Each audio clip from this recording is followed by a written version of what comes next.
Number one, mental health needs to be talked about in the church. Because there's an idea that Christians shouldn't struggle with mental health. And if you've ever been made to feel that way by me or anybody that calls themselves a Christ follower, I want to say I'm sorry. Because the church has taught traditionally and typically, at least what I've experienced and seen and heard, that God loves you, that God saves you, that God forgives you, that God redeems you, He makes you new, He sends His Spirit, and His Spirit fills you with this power. And so, when you're saved and made brand new, you shouldn't struggle anymore with mental health. You shouldn't be depressed. You shouldn't be anxious. You shouldn't be worried. You shouldn't be burned out. You shouldn't have suicidal thoughts. And this is what the church has taught that Christians should be. And if you do struggle with mental health and you call yourself a Christian, then what's been taught to you or what you've probably heard is that you're probably in sin. You probably aren't doing something right. And if you're praying, you're probably praying wrong. And you probably heard, let's just get right. Confess everything and get right, and then you'll be okay. You won't be depressed. You won't worry. God will make everything new, and you'll be fine. So I want to tell you today very clearly, listen to me. Somebody needs to hear this.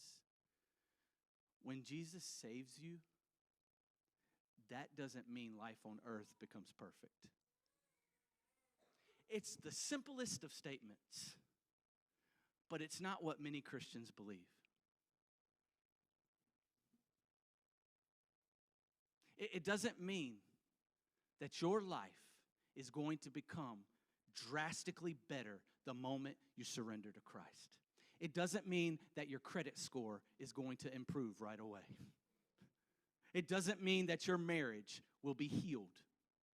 It doesn't mean that you'll be able to get over your trauma right then because now Christ has saved you. It doesn't mean that you'll be able to forgive right away. You don't become fixed on earth when you get saved. You're still going to have problems. There's still going to be trials. There's still going to be memories. Life on earth doesn't just get fixed, and that includes your mind. That 1 in 4 people struggle with mental health. So look around. There's a lot of us. You can love Jesus and struggle with mental health. You need to hear that and believe that today if that's you. You can be saved and fight depression. You can be in the Word and still battle anxiety. You could be in a life group and still be lonely.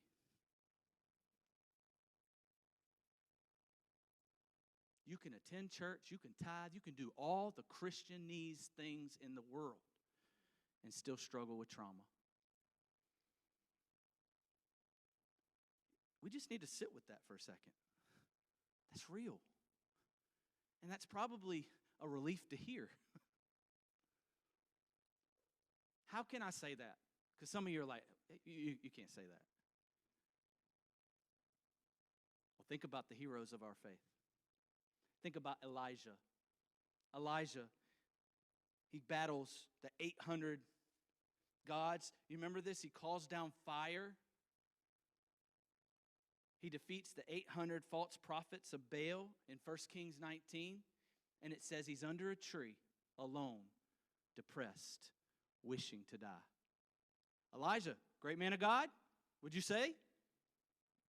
Did miracles, spoke for God.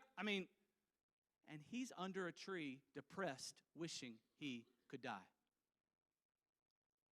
How about David? You remember David? David and Goliath? If you haven't been in church, you probably heard that story. David, a man after God's heart, right? He battled with deep despair, wondering if God had abandoned him. Just read some of the Psalms. Jeremiah, you know what he's called? The weeping prophet. Prophet, a man of God, battled with loneliness, insecurity, and he even cursed the day he was born. Struggling with mental health does not mean you don't love Jesus. It just means you're human.